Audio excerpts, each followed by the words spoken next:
but they're Muslims. So they have to eat the Muslim food, which is goats and lamb.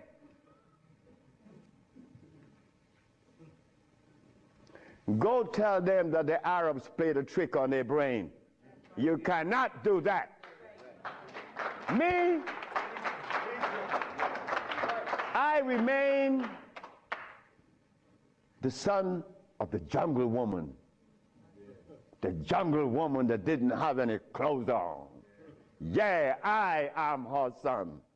I stuck with her and she liberated me. You have to hear this. One morning, I woke up and I heard the music that was playing. You know how you turn your radio on and you're sleeping, but the music on the radio would influence you, and you dream that you're seeing the artist that's playing, right? You have had that happen to you. This morning, I'm listening to John Coltrane.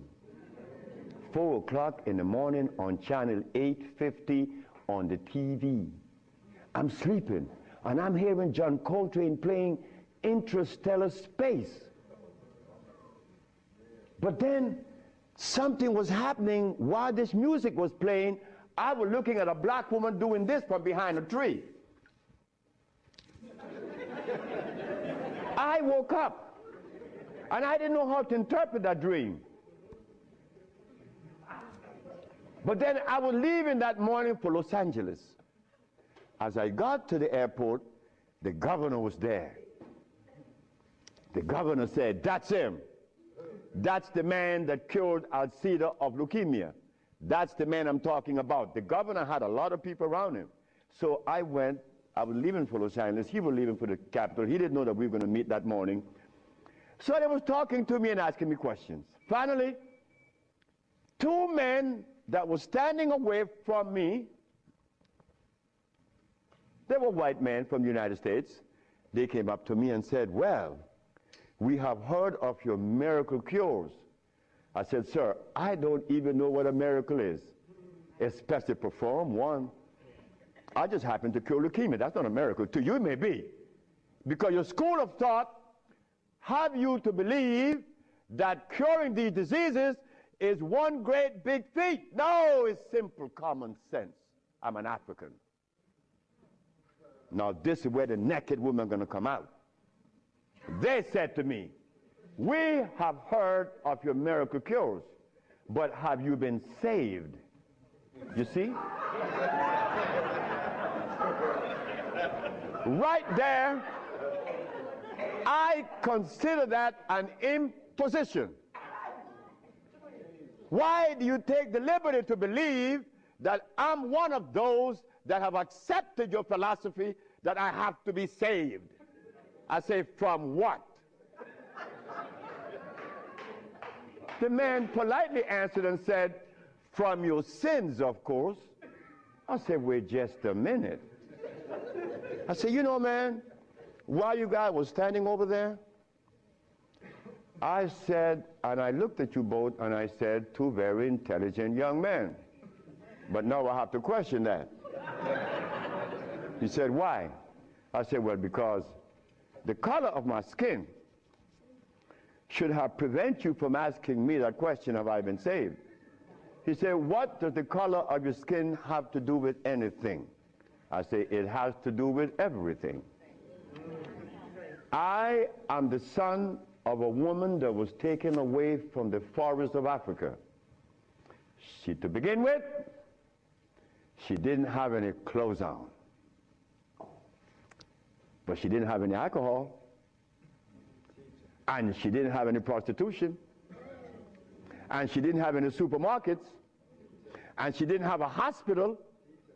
And she didn't need anything that God didn't make. And she didn't have any money. So all these things constitute sin. So my mother in the jungles was sinless. How did I become sinful?"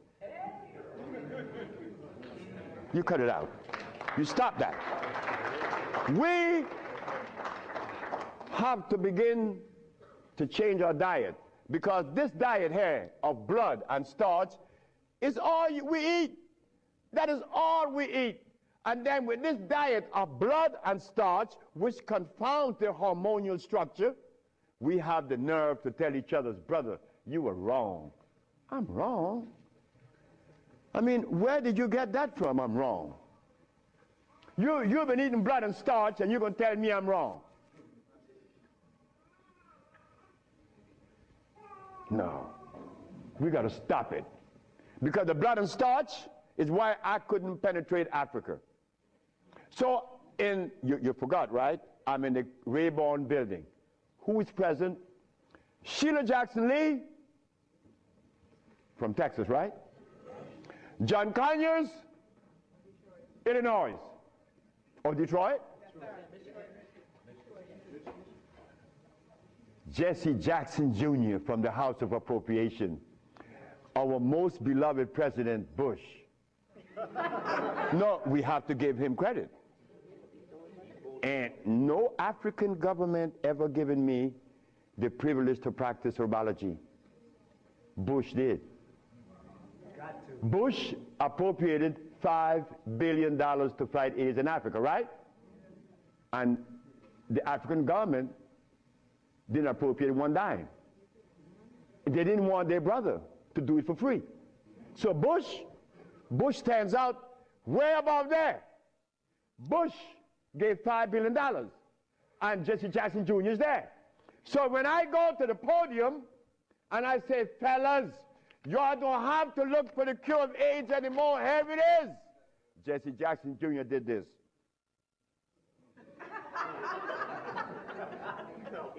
I said, I'm going to talk about this. I have to write about this in my book. Because you, not me, but you and I believe in the leaders. We hope that they could do something, right? Well, they had a chance. So 17 African ambassadors, only one came to me from Mali. The only man came to me and said, Dr. Sebi, I have to respect your position, and I appreciate your position. You have proven that you cure AIDS, and I would like for you to go to Mali. But that's not the country I was talking about previously. He just presented himself that day. But Jesse Jackson Jr. didn't tell you that I cure AIDS, right? He didn't tell his daddy either, isn't it? And Miss Sheila Jackson Lee didn't talk about it, right? And so did John Conyers. So who gives a damn? You see? But that's good. That's good. We don't need leaders, isn't it? So we're going to do it. Because we're doing it now. Because those black women I'm talking about, there's one sitting there. They are going to tell the world we cure AIDS. But last night, Clinton and Sanjay Gupta is on CNN talking about the end of AIDS. How about the end of sickle cell?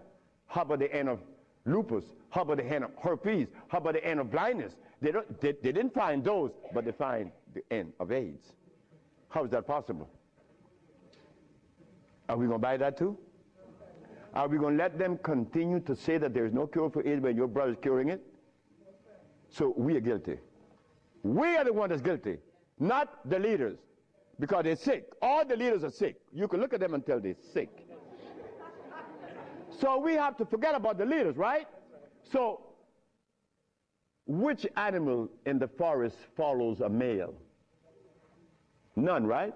They all follow females. So how did we begin to follow males?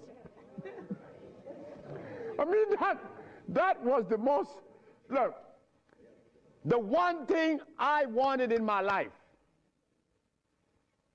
was a woman laying by me as my significant other or my wife, that she didn't have a God or a devil in her brain. That woman is sitting there. Because I could not have a woman laying by me and she worshiping something else. I mean nothing to her. No, you worship you. That's who you worship. That's who we worship in the forest. And we were doing quite well because none of us, her children, could talk about how long did our parents live.